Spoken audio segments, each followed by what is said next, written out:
K Ragesh പറഞ്ഞു V Kunhikrishnan തെറ്റ് ഏറ്റു പറഞ്ഞതാണ്. ഇത് ആടിനെ പട്ടിയാക്കുന്ന രീതിയിലുള്ള സമീപനമാണ്. ഞാനുമായി ബന്ധപ്പെട്ടുകൊണ്ട് 2 സമയത്ത് പ്രശ്നങ്ങളുണ്ടായിരുന്നു. ഒന്ന് ഫണ്ടുമായി ബന്ധപ്പെട്ടുകൊണ്ട് 2021 ഉയർന്നു വന്നതാണ്. അത് ഉയർത്തിക്കൊണ്ട് വന്നത് ഞാൻ തന്നെയാണ്.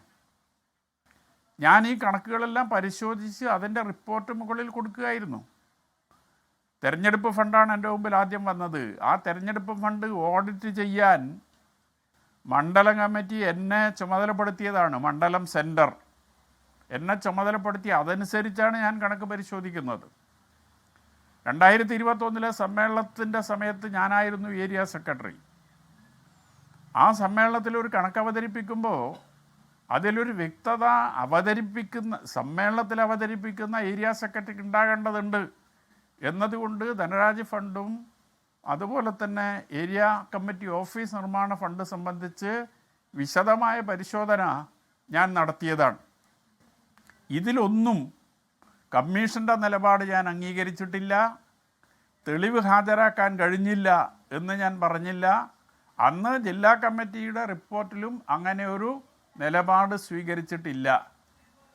ഞാനീ പറഞ്ഞ കാര്യം എപ്പോഴാണ് ഉണ്ടായത്? 2025 ഈ 2025 സംഭവത്തെ 2021-22 കാലത്തെ സംഭവവുമായി കൂട്ടിക്കുഴച്ച് ആ ഫണ്ട് പ്രശ്നത്തിൽ ഞാൻ തെറ്റ് സമ്മതിച്ചു എന്ന് വരുത്തി തീർക്കുന്നതിന് വേണ്ടിയുള്ള ബോധപൂർവമായ ശ്രമമാണ് നടത്തിയത്.